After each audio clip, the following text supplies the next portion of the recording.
पिता पुत्र और पवित्र आत्मा नामे आमीन। पिता ईश्वरेर प्रेम और करुणा प्रभु যিশুর অনুগ্রহ এবং পবিত্র আত্মার নিত্য সহায়তা তোমাদের সকলের অন্তরে বিরাজ করুন। আপনার অন্তরে বিরাজ করুন। প্রিয়জনেরা, যীশু খ্রিস্টের পরম পবিত্র নামে সমস্ত জগৎকে পরিত্রাণ করা, মৃত্যুবরণ করা, পুনরুত্থান করা, পুনরাগমন করবে বলে স্বর্গে গমন করা যীশু খ্রিস্টের নামে সকলকে স্বাগত জানাই এবং আশীর্বাদ করি। আজকে আমরা ঈশ্বরের এই বচন শুনে আমাদের প্রাপ্য আশীর্বাদ আমরা পেতে পারি। প্রত্যেকটি বচনের মধ্যে অনুগ্রহ নিহিত আছে। আমি আগে ভাবছিলাম ঈশ্বর আমাদের দান করে, তার কৃপা এমনি এমনি না। যিশু বলেন, আমার বাণী যার অন্তরে আছে সেই ব্যক্তি যা চাইবে তার প্রার্থনা পূর্ণ হবে। যে আমাতে থাকে, যার অন্তরে আমার বচন থাকে। ঈশ্বরের বাণী মানে এমন একটা সফটওয়্যার যে আমাদের অন্তরে ঈশ্বর নিক্ষেপ করে, যার উপরে ঈশ্বর আশীর্বাদ দিয়ে থাকেন।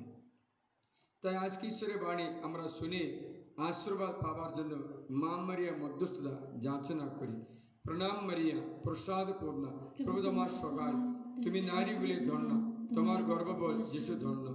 এই পুণ্যময় মারিয়া, ঈশ্বর জননী, আমরা পাপী, এক্ষুনি আমাদের মৃত্যুকালে আমাদের মঙ্গল প্রার্থনা করো। আমিন। সাধু মাইকেলের নিকট প্রার্থনা। এই মহাদেশ সাধু মাইকেল সংগ্রামে আমাদের রক্ষা করো, মন্দতা এবং শয়তানের ফাঁদ থেকে আমাদের রক্ষা করো। ঈশ্বর শয়তানকে তিরস্কার করুন। আমরা বিনম্র চিত্তে প্রার্থনা জানাই এবং তোমাকে বলি, হে স্বর্গীয় দূতবৃন্দে রাজপুত্র, ঈশ্বরের শক্তিতে শয়তানকে এবং যে সব মন্দ আত্মারা মানুষের আত্মার বিনা সাধনে বিচরণ করে বেড়াচ্ছে তাদের তুমি নরকে নিক্ষেপ করো। আমিন। হে আমার রক্ষী স্বর্গীয় দূত, আমি ঈশ্বরের দয়াতে তোমার কাছে সমর্পিত হয়েছি। তুমি আমাকে দীপ্তি প্রদান, রক্ষা, সাহায্য এবং আমার উপর কর্তৃত্ব করো। আমিন। হালেলুয়া, হালেলুয়া। কেমন আছো? ভালো আছে? সবাইকে যীশু খ্রিস্ট আশীর্বাদ দান করে। তাই আজকে শান্তিতে থাকো, ঈশ্বরের বাণী শুনেই থাকো। মতিহৃদ মঙ্গল সমাচার থেকে আমরা অধ্যায় 5:33 থেকে আমরা শুনতে চেষ্টা করি। আবার তোমরা শুনেছ, প্রাচীনকালের মানুষদের কাছে বলা হয়েছিল, তুমি মিথ্যা শপথ করো না, কিন্তু প্রভুর কাছে তোমার শপথ সকল রক্ষা করো।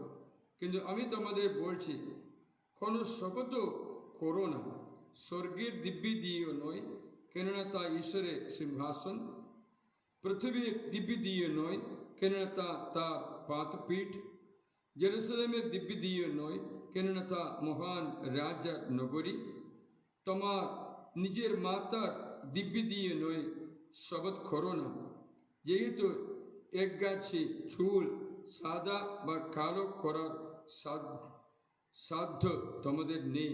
কিন্তু তোমরা তোমাদের কথা এই হোক, হ্যাঁ হ্যাঁ, না না, এর অতিরিক্ত যা তা সে দুর্তজন থেকে আগত। এই কথা আমরা আজকে প্রার্থনা রূপে শুনতে চাই। হ্যাঁ হ্যাঁ, না না, এর অতিরিক্ত যা আছে সেটা দিয়াবল থেকে, দুর্তজন থেকে, শয়তান থেকে আসছে। তার জন্য আমরা অনেক ব্যক্তিরা আশীর্বাদ পেতে পারছে না। কারণটা কি জানো? আমরা সামনে হ্যাঁ বলবে, কিন্তু অন্তরে না না বলবে। একদিন একজন বলল, এসো আমাদের সঙ্গে দুদিন থেকে যাও, কিন্তু এমনি বলেছিল, ওর মনে বলছিল যেন না আসে না আসে। কারণ মানে হচ্ছে তার মনের কথা তার বাইরের কথা একই নয়। সে ব্যক্তিকে আশীর্বাদ পেতে অসুবিধা আছে, অসুবিধা আছে। কারণ যে ব্যক্তি ভালো মনে তা বলে না, তার ঈশ্বর বলে, হ্যাঁ বলতে চাইলে হ্যাঁ তো বলো, না বলতে চাইলে না তো বলো। এর অতিরিক্ত যা কিছু আসছে সেটা দিয়াবল থেকে আসছে। দিয়াবল আমাদের ফলাবে। তার জন্য আমাদের জীবনে সরল জীবন, সোজা রাস্তা, সরল জীবন, সৎ মানুষ, ন্যায়বান মানুষ, ঈশ্বরকে ভয় করা মানুষ, অধর্ম থেকে দূরে থাকা মানুষ করতে হয়। নাইলে আমাদের পক্ষে শয়তান সুযোগ পাবে, অতিরিক্ত কিছু দেবে, অতিরিক্ত সবকিছু বিনাশের দিকে যায়। আমি একটা উদাহরণ তুলে ধরে বলছি। আমাদের পুকুরে মাছ ছেড়েছিল, মাছের জন্য পুকুরে খাদ্য অনেকটা আছে, অনেক খাদ্য আছে, কিন্তু একদিন একজন একটা অতিরিক্ত খাদ্য, এক্সট্রা খাবার কেঁচো বড়শিতে লাগিয়ে মাছকে খাওয়ালো। মাছ এই অতিরিক্ত খেতে পারে, না করতেও পারে, কিন্তু মাছ যদি খেলে সেটা তার জীবনে নষ্ট হয়ে যায়, কারণ এই অতিরিক্ত যা কিছুতে নিহিত আছে শয়তানের ফাঁদ। তাই মাছ কি করলো, এই কেঁচো খেতে এগিয়ে আসলো, খেলো। যে ব্যক্তি বড়শি চালালো সেটাকে তুলে ধরে রান্না করে খেয়ে ফেললো, জীবন নষ্ট হয়ে গেছে। মানে হচ্ছে অতিরিক্ত যা কিছু ঈশ্বর থেকে আসে না, অতিরিক্ত যা কিছু পেতে চায় সে ব্যক্তি শয়তানের ফাঁদে পড়বে। উদাহরণ বললে, ঈশ্বর আদি মাতা পিতাকে এদেন বাগানে রেখে তাদের সমস্ত পরিস্থিতি সৃষ্টি করে ভালো জীবন যাপন করার জন্য খাদ্য সবকিছু অন্ন বস্ত্র ব্যবস্থা করার পরে এদেন বাগানে রাখলেন। তারপরে বললেন এই সবকিছু তোমরা ভোগ করতে পারো, অতিরিক্ত একটা আছে, ভালো মন্দের গাছ মাত্র তোমরা খেতে নেই, খেলে মরবে। কিন্তু মানুষের অন্তরে আস্তে আস্তে কি চিন্তা হলো, এই অতিরিক্ত কি আছে তা জানার জন্য চিন্তা করলো। তখন শয়তান এসে তাকে বললেন খাও, মরবে না। তা আদম হওয়া কি করলো, এই অতিরিক্ত খেতে শুরু করলো। সেই দিন থেকে শয়তানের দাস হয়ে গেছে। এই বাইবেলে লেখা আছে ঈশ্বরের বচনের বিরুদ্ধে কোনো কিছু তুমি শুনলে বললে সেটা অতিরিক্ত আছে, সেটা তোমাদের বিনাশ করবে করবে। তাই জগতে অনেক রকম বচনগুলো আছে। একটা হচ্ছে ঈশ্বরের প্রজ্ঞা, দ্বিতীয় হচ্ছে মানুষের প্রজ্ঞা, তৃতীয় হচ্ছে জাগতিক প্রজ্ঞা, চতুর্থ হচ্ছে পৈশাচিক প্রজ্ঞা অথবা শয়তানের প্রজ্ঞা। তা আমি ছোট করে বললে ঐশ্বরিক প্রজ্ঞা, জাগতিক প্রজ্ঞা, জৈব বিষয়ে প্রজ্ঞা, শয়তানের জ্ঞান প্রজ্ঞা। আমরা অতিরিক্ত জানতে চাইলে, অতিরিক্ত কথা করতে চাইলে আমরা ফাঁদে পড়বে। তার জন্য সমস্ত বিষয়ে যিশুর সঙ্গে আলোচনা করতে হবে। যখন সামনে আমরা হাসছি, ভিতরে আমরা ওকে ঘৃণা করছি, তাহলে সেটা আচরণ ঈশ্বর থেকে নয়। তেমন ব্যক্তিদের আচরণ ঈশ্বর থেকে নয় বলে শয়তান সে ব্যক্তির অনুগ্রহ চুরি করে নিয়ে যাবে। এই বাইবেলে তার জন্য যিশু বললেন হ্যাঁ বলতে চাইলে হ্যাঁ তো বলো, না বলতে চাইলে না তো বলো। হ্যাঁ বলার সময় না বলতে নেই, না বলার সঙ্গে হ্যাঁও বলতে নেই। এই বাইবেলে রোমীয় গ্রন্থে ঈশ্বরের একটা বচন শোনায়, অধ্যায় 14 থেকে অধ্যায় 14:22 থেকে শুনবে। অধ্যায় 14:22 থেকে, রোমীয় অধ্যায় 14:22 থেকে শুনি। তোমার যে বিশ্বাস আছে তা নিজেরই জন্য ঈশ্বরের সামনে অনুক্ষণ রাখো। সুখী সেই জন যে যা প্রার্থনা করে তাতে নিজের দণ্ড বিচার না করে, কিন্তু যে সন্দেহের মধ্যে রয়েছে সে যদি খায় তবে সে নিজেকে দোষী সাব্যস্ত করে, কারণ তার কাজটা বিশ্বাসজনিত নয়, আর যা কিছু বিশ্বাসজনিত নয় তা পাপ। শুনছিলেন? Every action which doesn't spring from faith is sin. Every action that doesn't spring from faith is sin. But anyone who eats with the qualms of conscience is condemned, because his eating doesn't spring from faith. And every action which does not spring from faith is a sin. তবে কাজটা বিশ্বাসজনিত নয়, আর যা কিছু বিশ্বাসজনিত নয় তা পাপ। এই অতিরিক্ত সে কিছু পাপ হয়ে যায়। তাই সন্দেহ করে নয়, হ্যাঁ বলার সময় হ্যাঁ তো বলো, না বলার সময় না তো বলো, নইলে তোমার অনুগ্রহ হারিয়ে যায়। আধ্যাত্মিক জীবন যাপন করা ব্যক্তি, আধ্যাত্মিক অনুগ্রহ পেতে চাওয়া ব্যক্তি, জীবনে উন্নতি পেতে চাওয়া ব্যক্তি, কান দিয়ে শোনা একটা বচন আছে, তোমার আধ্যাত্মিক জীবনে বিনাশ করা একটা হচ্ছে তোমার মুখের কথা, অথবা তোর মুখে তুমি হাসি করো, পরিহাস করা, নিন্দা বচন করা, পরচর্চা করা, তেমন ব্যক্তিদের আধ্যাত্মিক জীবন একদম 100% নষ্ট হয়ে যাবে। সে ব্যক্তি আর গছতে পারবে না। হালেলুয়া, হালেলুয়া। তার জন্য ঈশ্বর আমাদের সাবধান বাণী বলে যে অতিরিক্ত যা কিছু আছে সেটা ঈশ্বর থেকে নয়, সে ব্যক্তি ঈশ্বর অনুগ্রহ হারাবে। বাইবেলে সাম সঙ্গীত 50, সাম 50 আমরা 16 থেকে শুনতে চেষ্টা করি। সাম 50, সাম সঙ্গীত 50, সেখানে ঈশ্বর বললেন, আমার কোনো বই খাতা পর্যন্ত নেওয়ার তোমার অধিকার হারায়। কাকে অধিকার নেই, কাকে অনুগ্রহ নেই, সেটা আমরা 16 থেকে শুনি। কিন্তু দুর্জনকে পরমেশ্বর বললে, কি করে আমার বিধি নিয়ম আবৃত্তি করো। দুর্জন ঈশ্বরের বাইবেল পর্যন্ত স্পর্শ করার অনুমতি নেই। কি করে তোমার আমার সন্ধির কথা মুখে তুলে আনো। তুমি তো যে শৃঙ্খলা ঘৃণা করো, পিছনে ফেলে দাও আমার বাণী সকল। চোরকে দেখে তুমি তার সঙ্গে কত খুশি, ব্যভিচারীদের সঙ্গে বন্ধুত্বই করো। অনিষ্ট কথনে ছেড়ে দাও মুখ, ছলনায় আটে তোমার জীব। সারাদিন বসে তুমি তোমার ভাইদের বিরুদ্ধে কথা বলো, আপন সহোদরদের কুৎসা উঠাও। তুমি তাই করো, আর আমি কি নীরব থাকব? তুমি কি মনে করো আমি তোমার মতো? আমি তোমাকে ভর্ৎসনা করব, তোমার মুখের উপরে তোমাকে অভিযুক্ত করব। মানে হচ্ছে ঈশ্বরের অনুগ্রহ পাবার প্রাপ্য নয়, ঈশ্বরের বাণী পর্যন্ত খাতে ধরা যোগ্যতা হারায়, ঈশ্বরের বিধি নিয়ম পড়তে যোগ্যতা হারায়। সে ব্যক্তি কি করলেও ঈশ্বরের অনুগ্রহ তার কাছে পৌঁছে না। তার ঈশ্বর বললেন কিন্তু দুর্জনকে পরমেশ্বর বললেন, কি করে আমার বিধি নিয়ম আবৃত্তি করো। কি করে তুমি প্রার্থনা করতে গির্জা যাও, কি করে তুমি মিশা করো, কি করে তুমি বলি অর্পণ করো।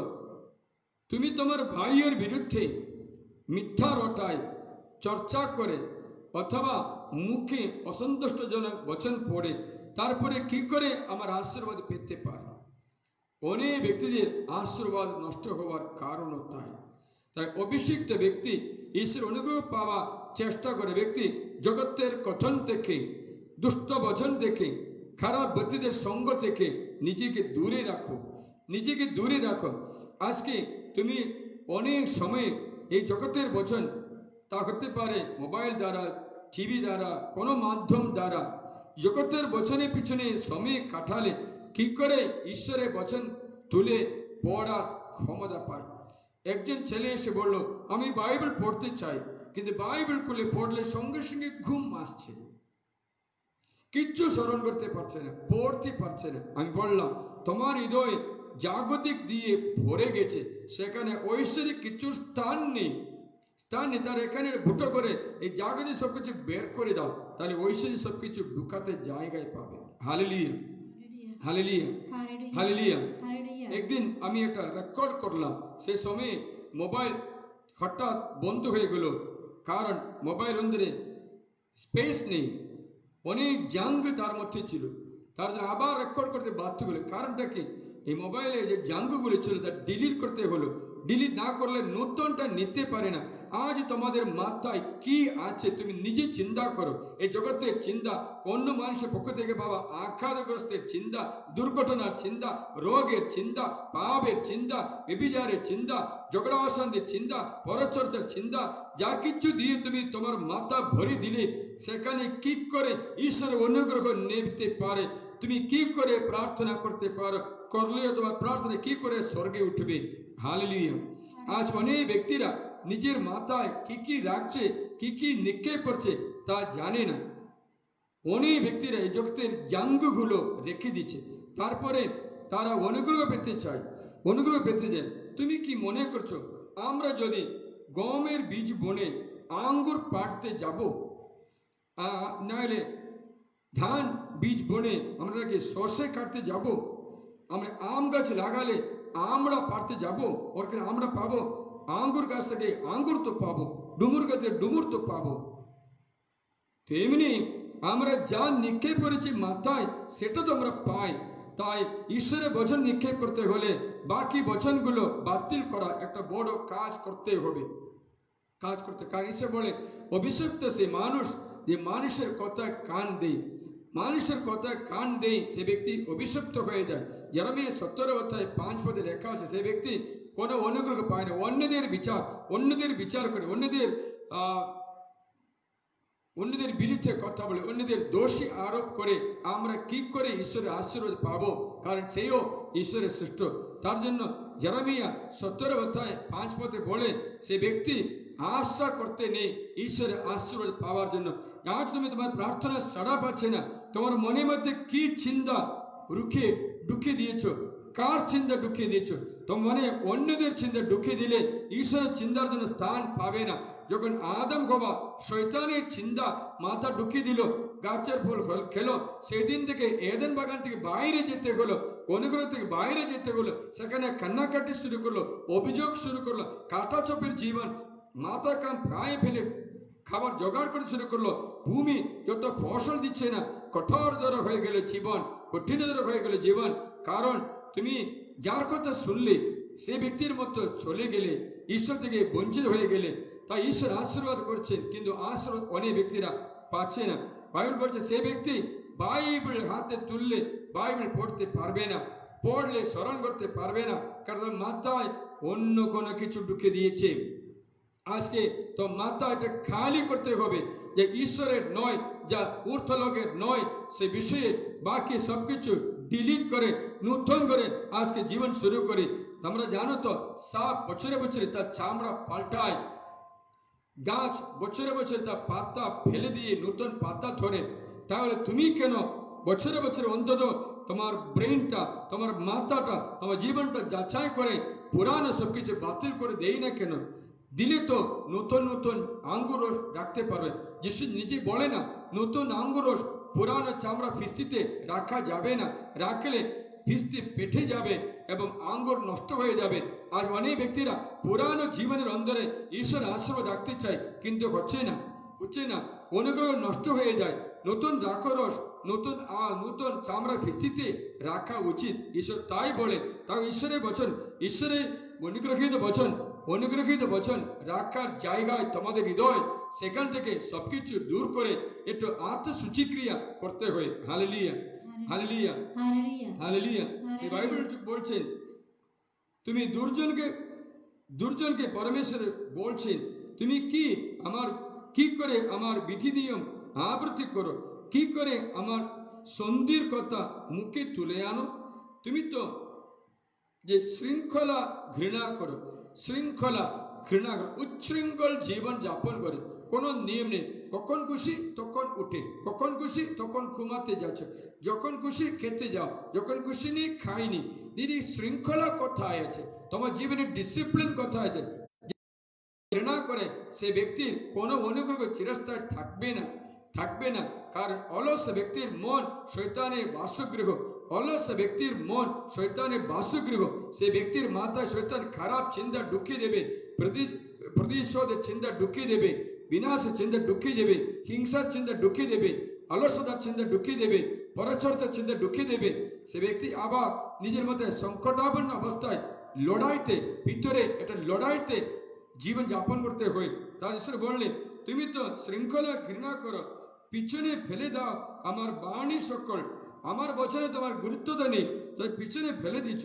চোরকে দেখে তুমি তার সঙ্গে কত খুশি, চোরকে দেখলে তার সঙ্গে বন্ধুত্ব করতে যায়। আবার বলছেন, আবার বেবিচারীদের সঙ্গে বন্ধুত্ব করো, খারাপ কাজ করো ব্যক্তির সঙ্গে, দুষ্ট ব্যক্তির সঙ্গে সম্পর্ক করছো। তোমার ছেলে কার সঙ্গে সম্পর্ক করছে, কার সঙ্গে মেলামেশা করছে, তুমি তো কখনো বিবেচনা করে দেখেছিলে?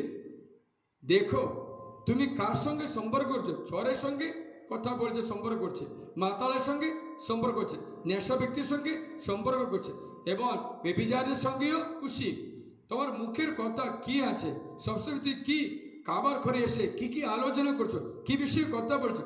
অনেক ব্যক্তিরা অন্যান্য বিষয়ে কথা বলে, আধ্যাত্মিক মানুষ আধ্যাত্মিক বিষয়ে কথা বলবে, সে ব্যক্তি আধ্যাত্মিক অনুগ্রহ পাবে। ঈশ্বর বললেন, বেবিচারীদের সঙ্গে বন্ধুত্ব করো, অনিষ্ট কথনে ছেড়ে দাও মুখ। অনিষ্ট কথা যে খারাপ কথা বলা, মুখটা ছেড়ে দিয়ে চলো না। আটে তোমার জীব, সারাদিন বসে তুমি তোমার ভাইয়ের বিরুদ্ধে কথা বলো, আপন সহোদরে কুৎসার ওঠাও, তুমি তাই করো, আর আমি কি নীরব থাকবো?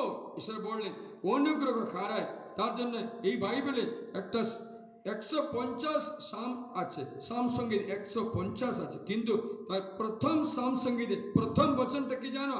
তোমরা দুষ্ট ব্যক্তির সঙ্গে সম্পর্ক রাখতে নেই।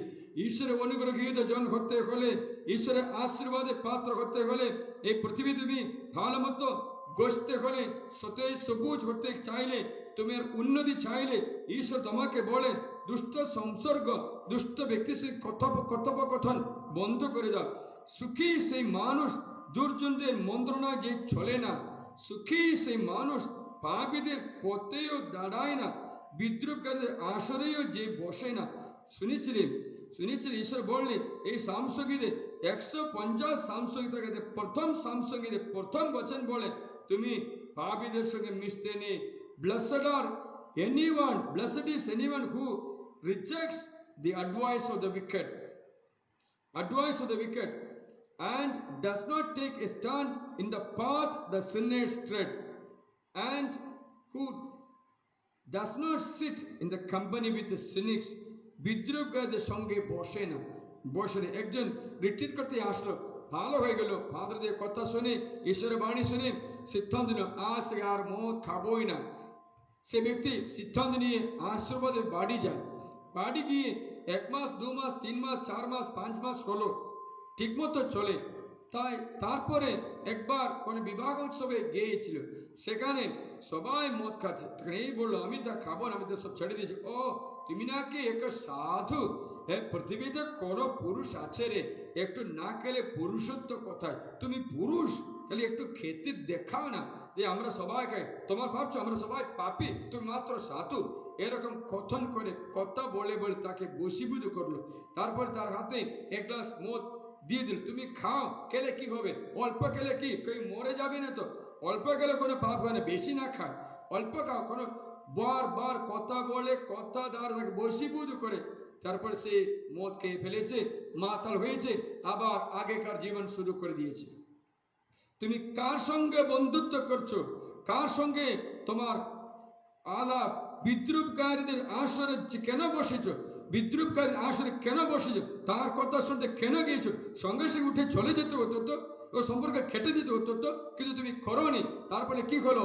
তুমিও তাদের মতো পরিণত হলো। তোমার পবিত্রতা, আধ্যাত্মিক শক্তি সব এক নিমিষে বিদ্রুপকারীর আসরে বসলে সে সবকিছু হারায়। পরে কোনো অনুগ্রহ নেই, আগের চেয়ে খারাপ হয়ে যায়। ঈশ্বর বললেন, যে ব্যক্তি বিদ্রুপকারীর আসরে বসে না, বরং প্রভুর বিধান নে যার প্রীতি, বাইবেল তার আনন্দ, তার বিধান যে জপ করে নিশিদিন, দিনে রাত্রে ঈশ্বরের বাণী ধ্যান করা ব্যক্তি, সে যেন জলস্রোতের তীরে রোপিত বৃক্ষের মতো যথা সময়ে যা হবে ফলবান।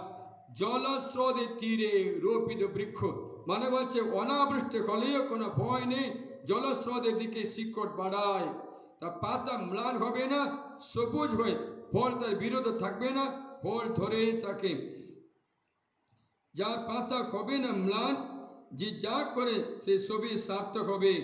দুর্জনেরা কিন্তু তেমন নয়, তেমনি তারা যেন বাতাসে তাড়িত ধূস। তাই বাইবেল বলছে তোমরা বিদ্রুপকারীদের সঙ্গ পছন্দ না করো, করলে তোমার বিনাশ হবে, তোমার সর্বনাশ হতে পারবে। তার ঈশ্বর বললেন তেমন ব্যক্তিদের সম্পর্ক তুমি দূর করে দাও। হালেলুয়া, হালেলুয়া, হালেলুয়া। এই বাইবেলে দাউদ রাজা যখন অভিষিক্ত হওয়ার পর সাউল রাজা তাকে অত্যাচার করতে শুরু করলো, তখন দাউদ পালিয়ে যায়। পালিয়ে গিয়ে আশ্রয় নেওয়ার জন্য একটা জায়গাতে গেল, একটা ব্যক্তির কাছে গেল।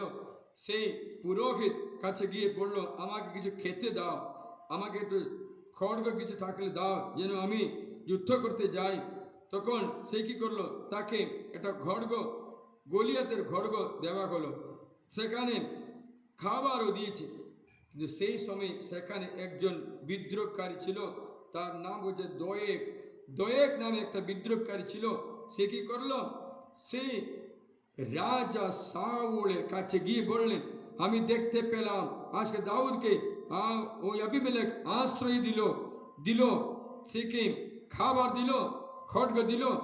এই পরচর্চা করে দাউদের কাছে কথা পাঠায়। সাউলের কাছে সাউল কি করলো, সৈন্য নিয়ে এসে এই পুরোহিতকে ধরে প্রথম সামুয়েলে অধ্যায় 21:8 থেকে শুনি। প্রথম সামুয়েল অধ্যায় 21:8 থেকে সে কি করলো, সে ধরে নিয়ে এসে পুরোহিত আখিমেলেকে এবং সকল পুরোহিতকে ধরে সকলকে মেরে ফেলল। এই দোয়েক মিথ্যা চর্চা করে সকলকে মেরে ফেলে দিল। দাউদ যখন শুনতে পেরেছে আখিমেলেকে মেরে ফেলা হলো, সমস্ত পুরোহিত মেরে ফেলা হলো, কেননা সে আমাকে খাবার দিয়েছে, খড়গ দিয়েছে, তখন দাউদ অনুতপ্ত হয়ে প্রার্থনা করলো, প্রভু আমার জন্যই এ ঘটনা ঘটেছে।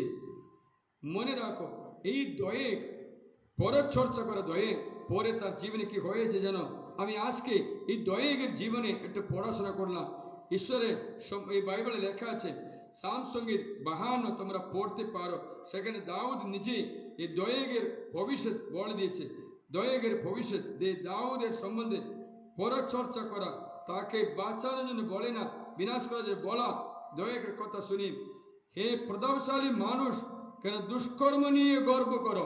এই ব্যক্তি দুষ্কর্ম নিয়ে গর্ব করেছিল। ঈশ্বরের কৃপা নিত্যস্থায়ী। তোমার জিহ্বা ধ্বংসের কথা কল্পনা করে, যার জিহ্বা ধ্বংসের কথা কল্পনা করে তাকে হাইরে, তার সান্নিধ্য খুরেরই মতো। সেই প্রতারণার সাধক, ভালো চেয়ে মন্দ, সরল কথা চেয়ে মিথ্যায় তুমি ভালোবাসো, তুমি সর্বনাশের সব কথা ভালোবাসো। হে চলনাপট্ট জীব, তাই ঈশ্বর তোমাকে ধ্বংস করবেন চিরকালের মতো। তোমার তাবু থেকে তোমাকে ধরে নিয়ে উচ্ছিন্ন করবেন, তোমাকে নির্মূল করবেন জীবিতের দেশ থেকে, জীবিতের দেশে নির্মূল করে দেবেন, উচ্ছিন্ন করে দেবেন। কারণ এই দোয়েক কি করলো, এই আখিমেলেক পুরোহিতদের সকলকে মেরে ফেলে দিল, দাউদের সম্বন্ধে কথা বলে দিল। সাউল ক্রুদ্ধ হয়েছে। এই দোয়েকের কথা শোনার পরে সাউলের মৃত্যু হলো, আখিমেলেক রাজার মৃত্যু হলো, তেমনি অনেক ব্যক্তিদের বিনাশ হলো। তখন ঈশ্বর কি করলেন জানো? তাদের বাইবেলে লেখা আছে, এই ঈশ্বর কি করলেন, 3টে স্বর্গদূত পাঠালেন। এই দোয়েক মানে সবচেয়ে বুদ্ধিমান ছিল, এত স্মরণ শক্তি, বুদ্ধিমান ছিল, এত কর্মচারী ছিল, সাউলের কর্মচারী ছিল, তার সমস্ত গৃহের অধ্যক্ষ ছিল, সেই পশুপালকে দেখাশোনা করতো, মেষপালক ছিল, সবকিছু তার উপরে ছিল। কারণ এত তীক্ষ্ণ বুদ্ধি তার ছিল, এত স্মরণ শক্তি ছিল, এত পণ্ডিত ছিল। ঈশ্বর কি করলো, 3টে স্বর্গদূত পাঠালেন। প্রথম স্বর্গদূত এসে তার সমস্ত পাণ্ডিত্য, তার জ্ঞান, স্মরণ শক্তি পাল্টিয়ে দিল। তারপরে কোনো কিছু স্মরণ করতে পারে না। মনে রাখেন, তাকে 35 বছর বয়স হয়নি, তার বয়সটা 35 বছর বয়স হয়নি, 36 বছর বয়স, 34 বছর বয়সে সমস্ত স্মরণ শক্তি হারিয়ে গেল। তারপরে তার শরীরে একদম মরণ হলো, মৃত্যু হয়ে গেল। তারপরে এই শরীর আগুনে পুড়িয়ে ছাই হলো, ছাই ছড়িয়ে দেওয়া হলো। এই অর্থ একটা জীবন কাটাতে পারেনি। সর্ববিনাশের কথাগুলো এই যে পরের চর্চা, বিদ্রোহের সঙ্গে বসা, অথবা হ্যাঁ বলার সময় না বলা, না বলার সময় হ্যাঁ বলা, অন্যদের বিরুদ্ধে দোষারোপ করা ব্যক্তি, তুমি জেনে রাখো তোমার আয়ুর মধ্যাহ্নে পৌঁছাতে পারবে না, তুমি মধ্যাহ্নে পৌঁছাতে পারবে না, এরপর তোমার বিনাশ হয়ে যায়। এই দয়ে 34 বছর বয়সে মারা গেল, তার প্রজ্ঞা সব হারিয়ে গেল, বিনাশের পথে চলে গেল। দাউদ তার সঙ্গে সম্বন্ধে সামসঙ্গীতে 52 লিখিয়েছিল। এর মানে কি? পরের চর্চা করে ব্যক্তি কখনো উন্নতি হবে না, সে ব্যক্তির অনুগ্রহ নষ্ট হয়ে যায়, সে ব্যক্তি কখনো ঈশ্বরের অনুগ্রহের পাত্র হয় না। হালেলুয়া। বাইবেল বলছে সিরা গ্রন্থে 28 অধ্যায়ে 13 থেকে, যারা অন্যদের বিরুদ্ধে কথা বলে, অন্যদের বিরুদ্ধে চর্চা করে অথবা পরিহাস করে, ঠাট্টা করে, তাদের ঈশ্বর বললেন তোমরা অনুগ্রহ থেকে বঞ্চিত হবে, তোমরা বিনাশের দিকে যাবে। 28 অধ্যায় 13 থেকে শুনিয়ে, সিরা গ্রন্থ 28 অধ্যায় 13 থেকে। পরনিন্দুক ও ত্রিজীব মানুষ অভিশপ্ত হোক। পরনিন্দুক, অন্য নিন্দা করে ব্যক্তির পরে আশীর্বাদ মিলছে না, কত প্রার্থনা করুক না কেন সে ব্যক্তির আশীর্বাদ হচ্ছে না। আমি একজনের জন্য কত প্রার্থনা করলাম, সে ব্যক্তি রোজ আমাকে মেসেজ পাঠাচ্ছে, আমি প্রার্থনা করে, কিন্তু কয়েকটা প্রার্থনা তার জন্য কাজ হচ্ছে না। কারণ সেই ব্যক্তি অন্যদের বিরুদ্ধে কথা বললে কি করে তোমার আশীর্বাদ হবে? আশীর্বাদ হবে। বাইবেল বলছে পরনিন্দুক ও ত্রিজীব মানুষ অভিশপ্ত হোক। শান্তিতে জীবন যা কাটাতে এমন বহু মানুষের সেই ঘটেছিল সর্বনাশ। আবার তৃতীয় ব্যক্তির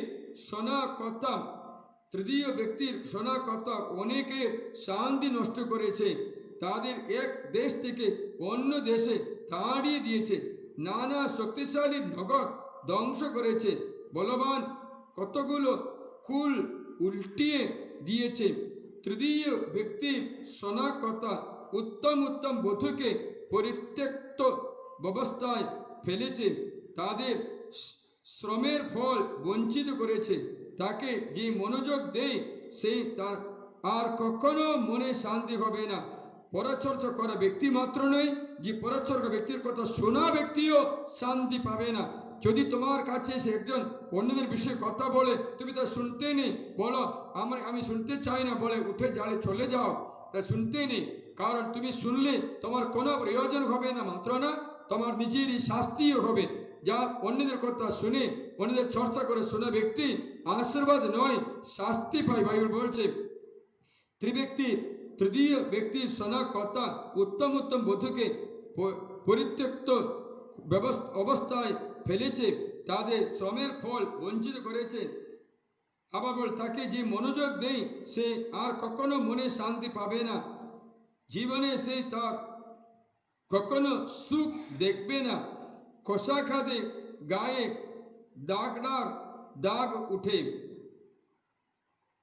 কিন্তু জিহ্বার আঘাতে হাড় ভেঙে যায়।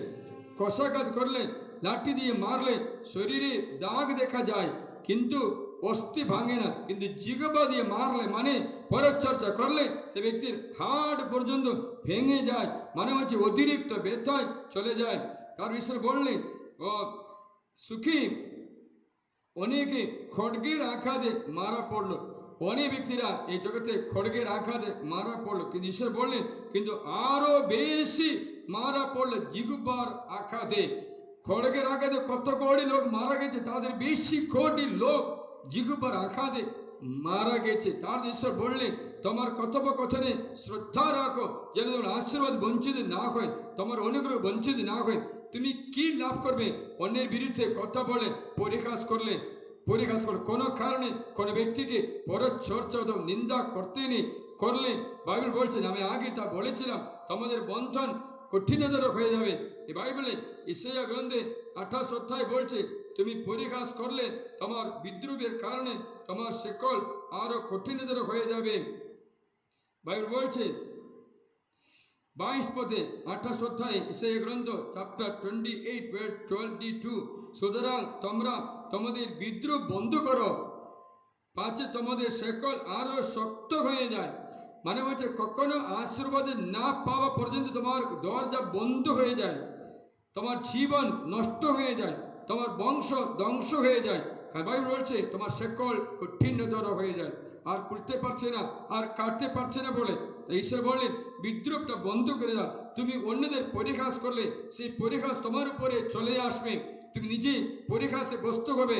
যা দাও তোমাদের ফিরত দেওয়া হবে, যে মাপকাঠিতে মাপো সেটা তোমাদের জন্য মাপা হবে। তা জানো না মতিরাজা মঙ্গল সমাজের 7:1-4 যে বিচার করো সেই বিচার তুমি পাবে। তা তুমি নিজেকে বাঁচাও, নিজের অনুগ্রহ নষ্ট না করো। কি করে? অন্যদের বিচার করা, অন্যদের বিদ্রোহ করা, অন্যদের বিরুদ্ধে ছলনার কথা বলা, ছলনাপট্ট জীব। একটু শান্ত হয়ে থাকো, ঈশ্বরের কাছে ফিরে এসো, ভজন শোনো, তোমার জীবা অনুগ্রহের জীবা হোক, আশীর্বাদ জীবা হোক। হালেলুয়া, হালেলুয়া, হালেলুয়া। এই বাইবেল বলছে বেনসিরা গ্রন্থ 23 অধ্যায় বলছে তেমন ব্যক্তিদের ঘরে দুর্বিভাগে পরিপূর্ণ হবে। অনেক ব্যক্তিরা আমাকে ফোন করে বলে ঘরে অশান্তি, ঘরে দুর্ঘটনা, ঘরে কোনো মতো বাস করতে পারছে না, বাস করতে পারছে না। তুমি আলোচনা করে দেখো তোমার ঘরে দুর্বিভাগে পরিপূর্ণ হচ্ছে কিনা। তাহলে তুমি দেখো তোমার ঘরে দুষ্ট বচন, পৈশাচিক বচন, ঈশ্বরের নিন্দাজনক বচন, পরক চর্চা, অন্যদের ঘৃণা করা অথবা অসন্তোষজনক বচন তুমি বলেই থাকো, টিভিতে হোক, মোবাইলে হোক, অন্য ব্যক্তির বিষয়ে হোক, তাহলে তোমার ঘরে কি করে আশীর্বাদ মিলবে। বেনসিরা গ্রন্থ 23 অধ্যায়ে আমরা 7 থেকে শুনি, সন্তানেরা আমার মুখের উপদেশ শোনো, যে কেউ তা রক্ষা করে সে ধরা পড়বে না, পাবি তার নিজের অষ্ট দ্বারা জড়ানো, পাবি নিজের অষ্ট দ্বারা জড়ানো হবে। পরনিন্দুক ও গর্বিত মানুষ তাতে খচ্চট খায়, পরনিন্দুক গর্বিত মানুষ নিজে খচ্চট খায়, নিজের বিনাশ হয়ে। তোমার মুখের শপথ করতে অভ্যস্ত করো না, সেই পবিত্র জনদের অথবা অযথা নাম উচ্চারণে অভ্যস্ত হয়েও না। অনেক ব্যক্তিরা কি করে জানো? অভিষিক্ত ব্যক্তিদের বিরুদ্ধে কথা বলে, পুরোহিতের বিরুদ্ধে, মন্ডলীর সেবক সেবিকাদের বিরুদ্ধে, অভিষিক্ত শিষ্যদের বিরুদ্ধে, পবিত্র জনের বিরুদ্ধে কথা বলে, মোবাইলে টিভিতে পাঠায়, শেয়ার করে। তুমি জানো না যে কত বড় বিনাশ তোমার দিকে চলে আসছে। তুমি তেমন কাজটা করো না।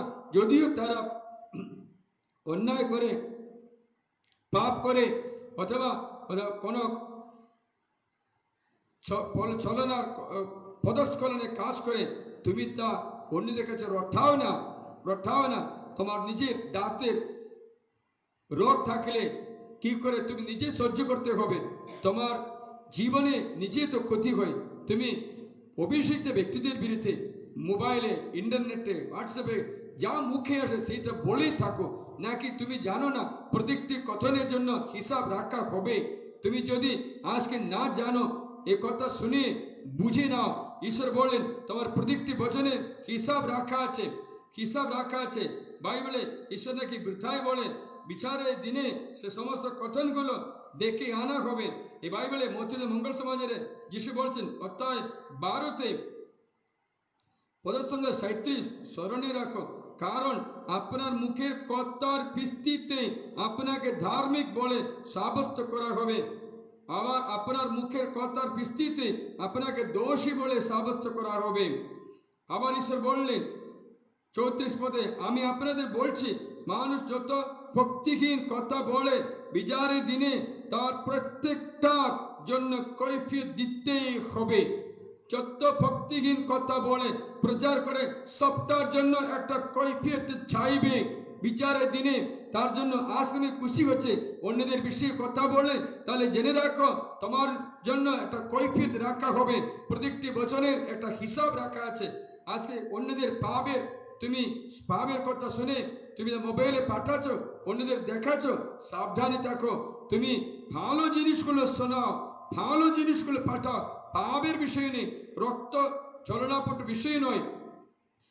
মৃত্যু, নরহত্যা, গর্ভচিত্র, ব্যভিচার, এই যে কোনো অনিষ্ট করেন, কোনো সেগুলো প্রচার করতে নেই, পাপ প্রচার করতে নেই। পাপ প্রচার করলে তুমি শাস্তি পাই, ওনার সাথে তুমিও পাই, কিন্তু পুণ্যকর্ম প্রচার করো, ঈশ্বরের বচন প্রচার করো, ঈশ্বরের বাইবেল প্রচার করো। অনিষ্ট কর্ম নয়, সৎকর্ম প্রচার করো, তাহলে ঈশ্বর এই সৎকর্ম দ্বারা জগতের আশীর্বাদ আরো দেবে। কুকর্ম প্রচার করলে শয়তান বিজয়ী হয়, কারণ সমস্ত কুকর্ম, সমস্ত দুর্ঘটনা, সমস্ত নরহত্যা, গর্ভচিত্র, ব্যভিচার, রেপ, ভায়োলেন্স সবকিছু শয়তানের প্রেরণায় করা হচ্ছে। তাহলে তার সেই কথা কাগজপত্রে সব ছড়িয়ে তুমি পড়ে থাকো, তখন তুমি কাকে গৌরবান্বিত করো জানো? সে ব্যক্তির মালিক শয়তানকে, সে ঘটনার মালিক শয়তানকে। তার কি ভাবছো অন্তিম বিচারের দিনে তোমার কথার কোনো কৈফিয়ত দেওয়া হবে না? বাইবেল বলছে আমি আপনাদের বলছি, মানুষ যত ভিত্তিহীন কথা বলছে, ভিত্তিহীন কথা বলে, বিচারের দিনে তার কৈফিয়ত, প্রত্যেকটার জন্য কৈফিয়ত দিতে হবে, হিসাব দিতে হবে। তাহলে মনে করো নাকি তুমি ভাবছো আজকে তুমি নিন্দাজনক বচন বলে, আজকে তুমি ঈশ্বরের বিরুদ্ধে কথা বলে, আজকে তুমি ঈশ্বরের অভিষিক্ত পুরোহিতের বিরুদ্ধে কথা বলে, বিশপের বিরুদ্ধে কথা বলে, অভিষিক্ত সিস্টারদের বিরুদ্ধে কথা বলে তুমি কাগজপত্রে সফটওয়্যার লিখিয়ে পাঠাচ্ছ, কার কি প্রয়োজন হবে? তুমি তাদের আবার বিচার করো। যদি তারা দোষ করলে তাদের বিচার করুক, স্বর্গের ঈশ্বর বিচার করুক, এই জগতে আদালতে বিচার করুক। তুমি কেন বিচার করতে যাবে? তুমি গেলে তুমিও সেই শাস্তির ফলভাগী হবে না? প্রিয়জনেরা, এই বাইবেল বলছে, দেখো 23 অধ্যায় বেঞ্চের গ্রন্থে, তোমার মুখের শপথ করতে অভ্যস্ত করো না, কেননা যে দাসের উপর অবিরত কঠোর দৃষ্টি রাখা হয় তার গা যেমন খাবিহীন হবে না, যে শপথ করে ও শুধু শুধু সেই নাম উচ্চারণ করে সেও তেমনি পাপহীন হবে না। বহু শপথের মানুষ অধর্মে পূর্ণ হয়, তার গৃহ থেকে কষা দূরে যাবে না, তার গৃহ থেকে কষা দূরে যাবে না। মানে হচ্ছে তুমি ভক্তিহীন কথা বলে। ইংলিশ বাইবেলে swearing মানে কি জানো? when you are angry, what aggressive words and unrefined words you are using, that is called swearing.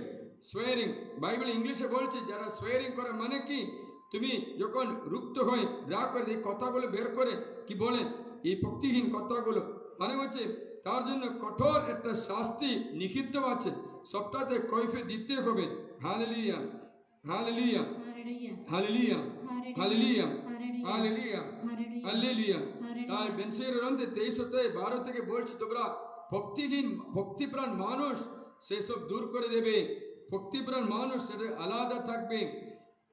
একথা এমন কথা বলার ভঙ্গি আছে যা মৃত্যুর সঙ্গে তুলনীয়, তা যেন যাকবের উত্তরাধিকারের মধ্যে পাওয়া না যায়, কেননা ভক্ত প্রাণেরা তেমন কিছু প্রত্যাখ্যান করে থাকে না। পাপের মধ্যে তারা গড়াগড়ি দেবে না। তোমার মুখ অনিষ্ট কথনে অভ্যস্ত না হোক, কেননা তাতে পাপময় কথা উপস্থিত। যখন তুমি গণ্যমান্যদের মধ্যে বসো, তখন তোমার পিতামাতার কথা স্মরণে করো, পাছে তোমার সামনে নিজেরই কথা তুলে গিয়ে মূর্খের মতো ব্যবহার করো। তখন তুমি ইচ্ছা করবে তোমার যেন কখনো জন্ম না হয়, আর নিজের জন্মের দিনকে অভিশাপ দেবে। নির্লজ্জ কথনে অভ্যস্ত মানুষ সারা জীবন ধরে নিজেকে সংস্কার করবে না। হালেলুয়া, হালেলুয়া, হালেলুয়া, হালেলুয়া। প্রিয়জনেরা, বাইবেল বলছে এমনই কথনে ঘর দুর্বিভাগে পরিপূর্ণ হয়, আশীর্বাদ বঞ্চিত হয়, অভিশপ্ত হয়ে যায় সে ব্যক্তির জীবন। তাই ঈশ্বর বললেন তেমনই অভ্যাস করতে নেই, করলে সে ব্যক্তি আশীর্বাদ থেকে দূরে যায়, তার জন্য দেওয়া প্রার্থনাগুলো বৃথা হয়ে যায়। সেই বাইবেল পড়লেও বাইবেল পড়তে পারে না, পড়লে বুঝতে পারবে না, আশীর্বাদ থাকবে না। সে ব্যক্তির পর ঈশ্বরকে নিন্দা করবে, বলবে ঈশ্বর আমার প্রার্থনা শুনে না। ঈশ্বর তোমার প্রার্থনা শুনে, কিন্তু তুমি ঈশ্বরের কথা শুনোনি, তার জন্য অনুগ্রহ হচ্ছে না। বাইবেলে একটা ব্যক্তি আছে শিমেই, যখন দাউদ আবসালোম কাছ থেকে পালায় রাজবাড়ি ছেড়ে, তখন শিমেই নামে একজন তাকে অভিশাপ করলো, বিনাশকে কথা বলল। দাউদ চুপ করলো। তা বললেন, ঈশ্বর, আপনি সেই শিমের অভিশাপের কথা শুনে তুমি আমার প্রতি দয়া করে আমাকে আশীর্বাদ করো মাত্র বললো। কিন্তু কি হলো যেন, এই শিমেই পরে, এটা আমরা দ্বিতীয় সামুয়েলে অধ্যায় 16:5 দেখতে পাই। এই শিমেই পরে কি করা হলো, পরে বাঁচে না, শুধু 3 বছর পরে তার মৃত্যু হলো, আর বাঁচেনি। তার প্রথম রাজা বলে অধ্যায় 2:46 পথে, 1 কিং চ্যাপ্টার 2:46, সে ব্যক্তি মৃত্যুবশগত হলো, মরে গেল, মেরে ফেলা হলো, আর বাঁচেনি। প্রিয়জনেরা, তার জন্য আমরা আজকে ঈশ্বরের কাছে প্রার্থনা করি, ঈশ্বরের কাছে যাচনা করি, আমাদের মুখের কথা যেন আমাদের ছলনার, আমাদের বিনাশের কারণ না হয়, আমাদের আশীর্বাদের কথা বলে আশীর্বাদ যেন পেতে পারে। এই বাইবেল যাকবের গ্রন্থে লেখা আছে, জিহ্বাকে কন্ট্রোল করলে তুমি সিদ্ধপুরুষ হবে, যদি কন্ট্রোল না করলে তোমার পাপ ওর মধ্যে লুকিয়ে আছে। যাকবের গ্রন্থ 3 অধ্যায় থেকে একটু শুনি 1 থেকে। এই আমার ভাই, এমনটি যেন না হয় যে তোমরা সকলে শিক্ষাগ্রহ, ভাই এমনটি যেন না হয় যে তোমরা সকলেই শিক্ষাগ্রহ করতে চাও, কেননা তোমরা জানো যে অন্যদের চেয়ে আমরা কঠোরতম বিচারাধীন হব, কারণ আমরা সকলে নানাভাবে হোঁচট খাই। কেউ যদি কথাবার্তায় হোঁচট না খায় তবে সে সিদ্ধপুরুষ, গোটা দেহকে সে লাগাম দিয়ে সামলাতে সক্ষম। মানে হচ্ছে জিহ্বা কন্ট্রোল করা ব্যক্তি অনুগ্রহ দিকে সিদ্ধপুরুষ হয়ে যায়। Hallelujah, hallelujah. তাই আমরা আজকে ঈশ্বরের কাছে প্রার্থনা করি, আমরা ঈশ্বরকে ডাকি, আমাদের জীবনে যে কিছু বাধা দিয়েছে সব দূর করতে আমরা যেন পারি, আশ্রয় যেন পেতে পারি, অভিশাপ থেকে মুক্ত করতে পারি, বন্ধন থেকে মুক্ত করতে পারি। তা প্রিয়জনেরা, আজকে প্রার্থনা করি আমরা আশীর্বাদ যাওয়ার জন্য। আমাদের মুখের কথা হ্যাঁ বলার সময় হ্যাঁ তো বলো, না বলার সময় না তো বলো। মানে হচ্ছে অনেস্টি, বিশ্বস্ততা, সরলতা জীবন রক্ষা করো, কপটতা যেন না দেখে, কৃপণতা না দেখায়, যেন আমরা আশীর্বাদ থেকে বঞ্চিত না হই। আমরা হাটবাদ করে পরমপদের সাক্রামেন্টকে ডেকে নিয়ে এসে আমরা আশীর্বাদ যাচনা করি, প্রভুর করুণা যাচনা করি, যেন আমাদের আশীর্বাদ হয়। সকলে হাটবাদ করি, বেদির দিকে হাত বাড়িয়ে তোমরা আশীর্বাদের জন্য অনুগ্রহের জন্য প্রার্থনা করি। এই আরাধনার মধ্যে সমস্ত বাধা বিঘ্ন যেন দূর হয়ে যায়, তোমরা তুমি অনুগ্রহ পেতে পারো, আশীর্বাদ বঞ্চিত না হয়ে যিশু তোমাকে স্পর্শ করে এই অনুগ্রহ যাচনা করি, প্রার্থনা করি।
সকলে মিলে গায়ে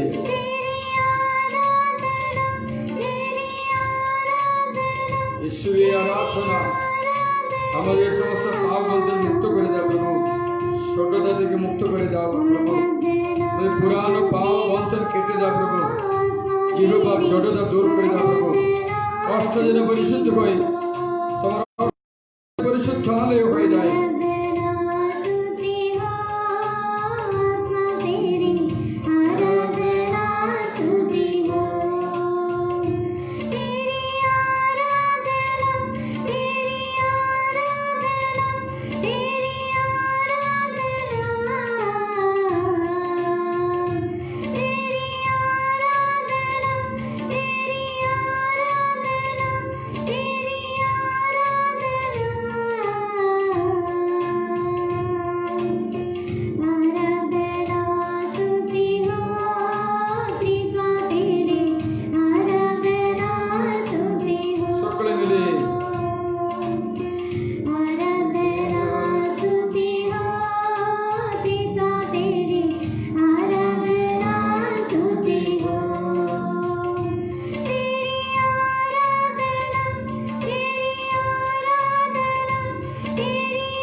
বলে স্তুতি প্রশংসা করি। হালেলুয়া, হালেলুয়া, হালেলুয়া।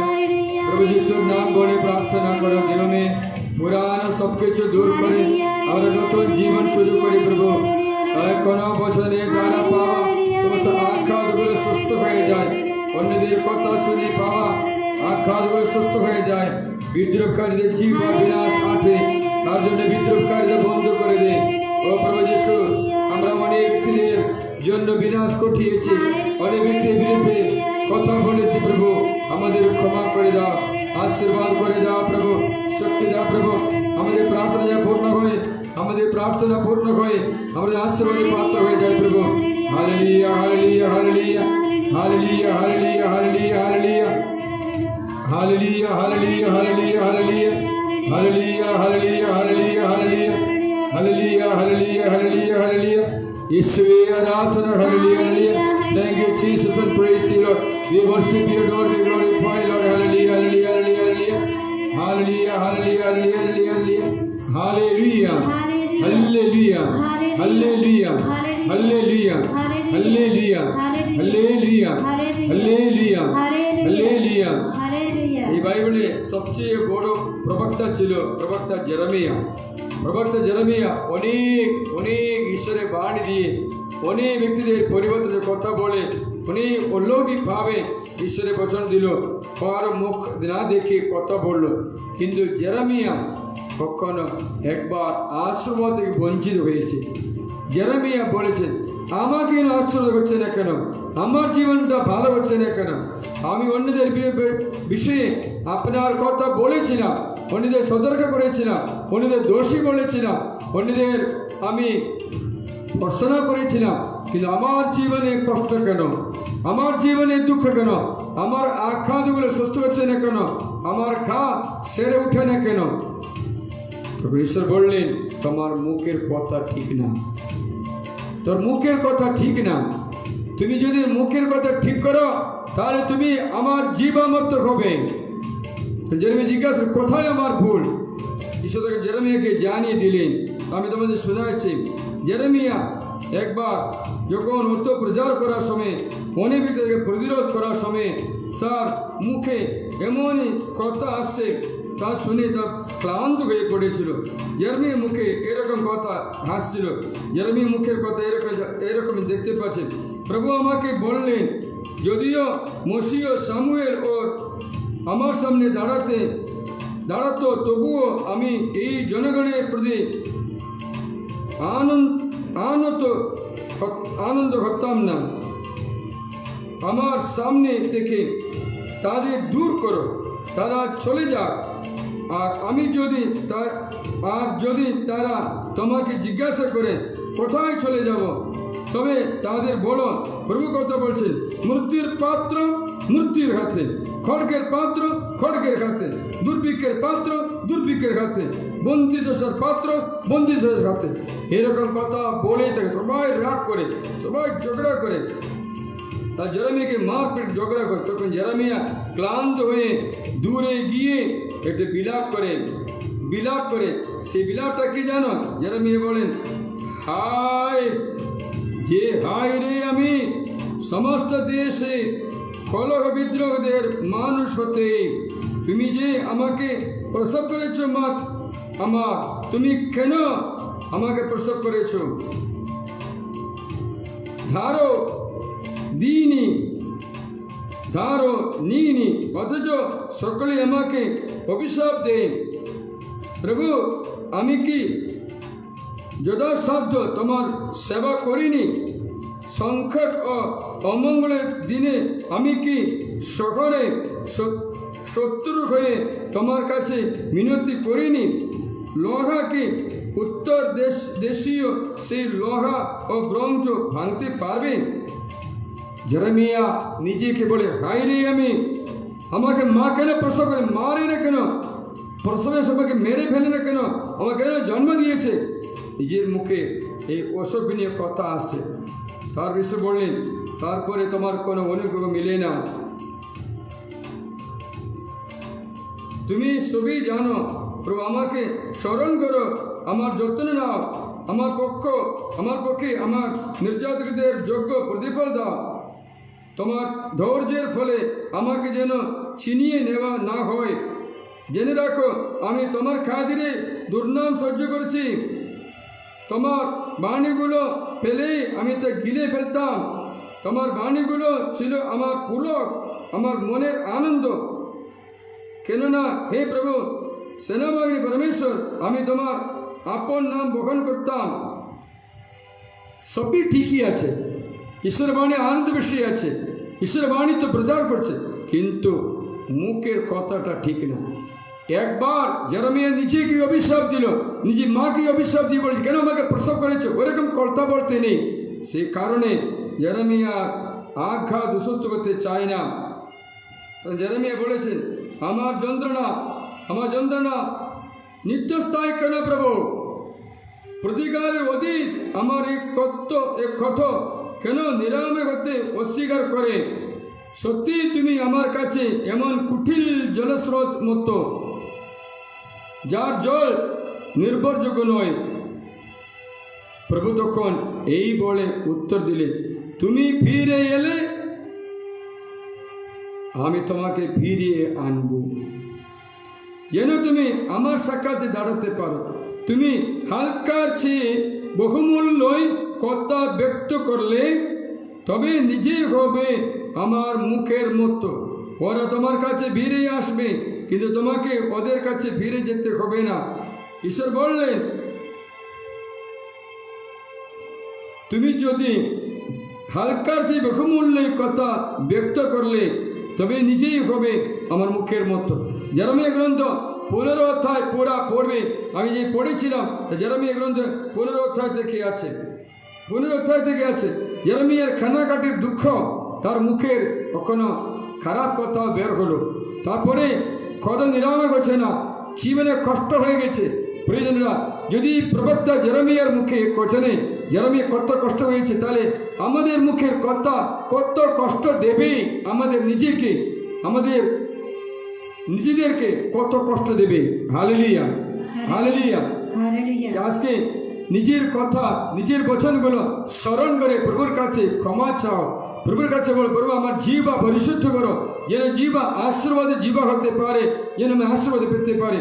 যদি তোমার জিহ্বা দ্বারা খারাপ কথা বলো, পরে ওই জিহ্বাতে আশীর্বাদ আবার পাবে, তা চিন্তা করবে না। তোমরা কখনো ভুলে না যায়, সামসঙ্গের একটা বচন আছে, সে বচনটা কি জানো? যারা শুধু খারাপ খারাপ কথা ভাবে বলে, তারা পরে কি করে আশীর্বাদ পাবে বলে ঈশ্বর তাদের জিজ্ঞাসা করছেন। সেগুলো বাইবেলে সামসঙ্গীতে আমরা পড়তে পারি। হালেলুয়া, হালেলুয়া, হালেলুয়া। 109 অধ্যায় দয়া করে শুনুন। সামসং 109, বাইবেলে সামসং 109টা খুলুন। প্রসঙ্গে আমরা 15 থেকে শুনি। 109,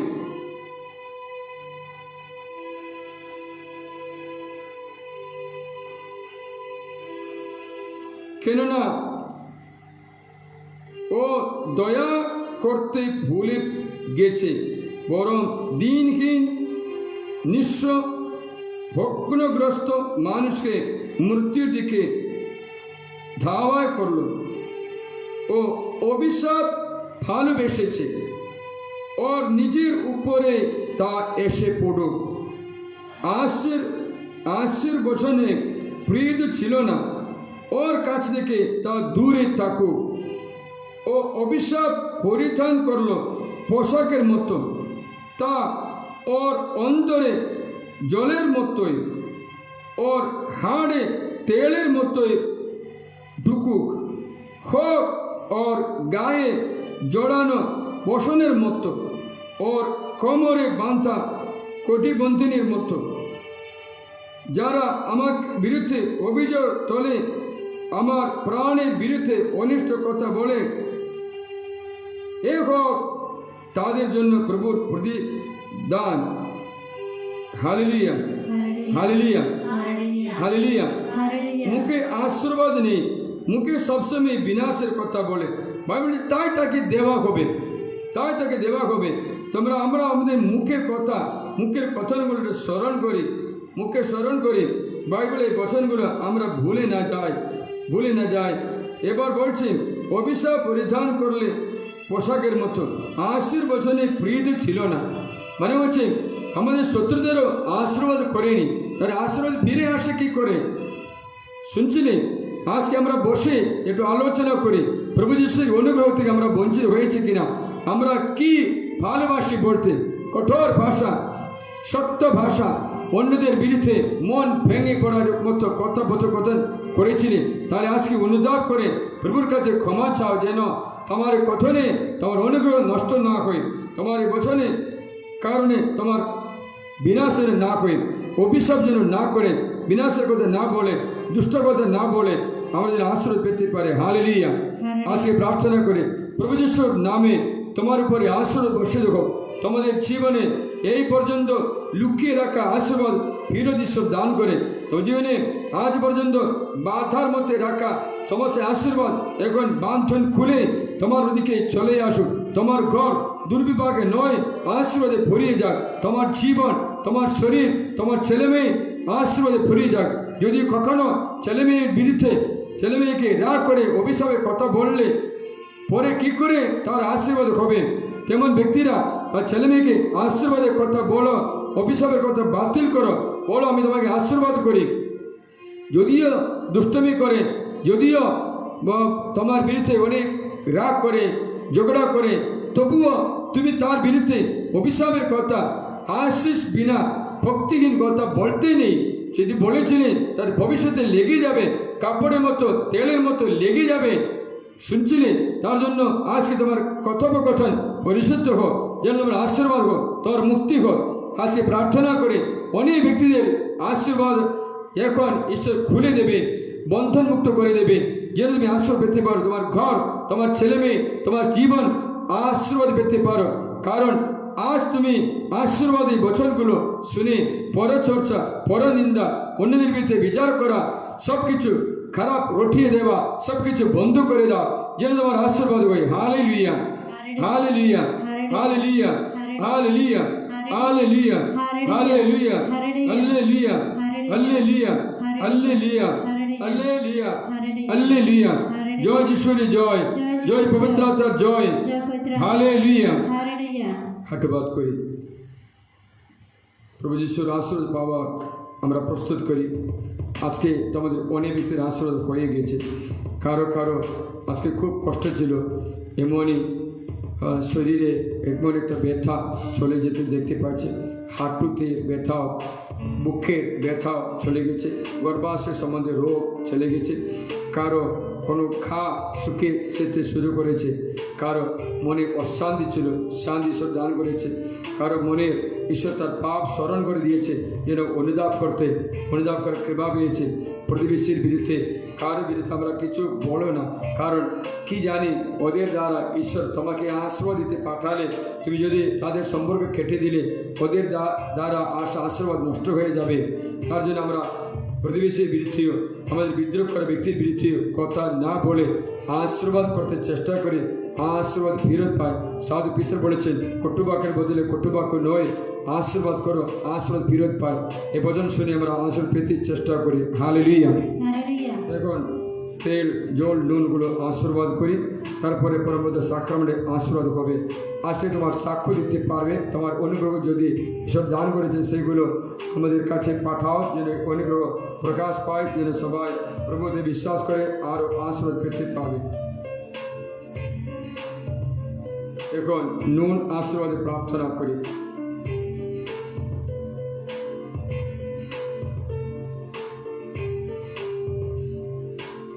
God's teacher sought to cast a demon from you by the living God, by the true God, by the holy God, by God who ordered you to be thrown into the water spring, by Eliseus to heal the barrenness. May be purified salt, a means of health for those who believe, a medicine for the body and soul. Make use of it. May all evil funds of foul feelings, malice and cunningness be driven apart from the place we are sprinkled. There will unclean spirit be repulsed by him who is coming to judge the living and the dead and the world by fire. Bolo Amen. Yeshu amra prarthana kori. Almighty ever living God, we humbly appeal to mercy and goodness, to gracious and blessed scripture, salt, which you have given for mankind use. May all use it find any remedy for the body and mind and soul. Everything touches sprinkles, be free all uncleanness and influence evil spirit through Christ our Lord. Bolo Amen. Amen. এখন জল আশ্রয় প্রার্থনা করি God's kitchen water will cast out demon from you in the name of God the Father Almighty, in the name of Jesus Christ His Son and our Lord, in the power of the Holy Spirit. May be purified water, empowered to drive far all powers of enemy, in fact root out and banish enemy himself along with the fallen angels. We ask you through the power of our Lord Jesus Christ, who is coming to judge the living and the dead and the world by fire. Bolo Amen. Amen. এসব প্রার্থনা করি O God, who for man's welfare established the most wonderful mysteries of substance of water, hearken to prayer, pour forth the blessings from this element, now be prepared with the various purifying rites. May this creature of ours, when used in the mysteries, endowed with the grace to serve, cast out demons, banish disease. May everything's water sprinkles the home, the gathering of faithful, be delivered from all that is unclean and hurtful. Let no birth contagion cover the earth, no change or corruption. Let all wiles of the lurking enemy come to nothing. By the sprinkling of this water, may everything opposed safety and peace of the occupants of this home be banished, so that in calling your holy name, they may know the welfare desire and be protected and you through Christ our Lord. Bolo Amen. Amen. অল্প নুন জলের মধ্যে mix করে দেই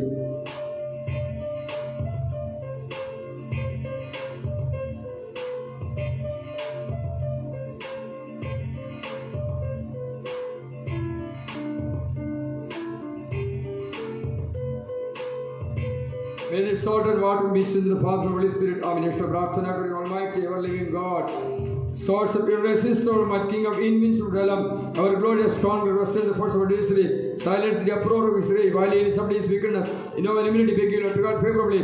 This creature thinks of salt and water, to let the light of kindness shine upon it, hallowed with the dew of mercy, so that wherever it is for your holy name is invoked, every assault unclean spirit, buffalo, dread serpents will be cast out. To us indeed mercy granted the Holy Spirit may be through Christ our Lord. Bolo Amen. Amen. তেল আশ্রয় প্রার্থনা করি God's kitchen oil, I cast a demon from you in the name of God the Father Almighty, who made heaven and earth and the sea and all they contain. Let the adversary's power, devil's legion, Satan's attack and machination be dispelled and driven out from this creature oil. Let it bring health to the body and my use in the name of God the Father Almighty. In the name of Jesus Christ and our Lord, under the Holy Spirit the advocate, as well as in the love of the name of Jesus Christ, who is coming to judge the living and the dead and the world by fire. Bolo Amen. Amen. It's a prarthana kari, O God Almighty, before whom the host of angels stand, whose heavenly service we acknowledge, may it please you to regard favorably, bless and hallow this creature oil, which by your power has pressed down from the oil seat the olives. You have ordained it for anointing the sick, so that when they are made well again, they may give thanks to the living God and true God. Grant, we pray, that those who use this oil, which we sub blessed in the name of Jesus Christ, be delivered from all suffering, infirmity, and the vice of the enemy. Let it means of averting adversity from man, many near me, are redeemed by the precious blood of your Son, and never has suffered sting of ancient serpent through Christ our Lord. Bolo Amen. Amen.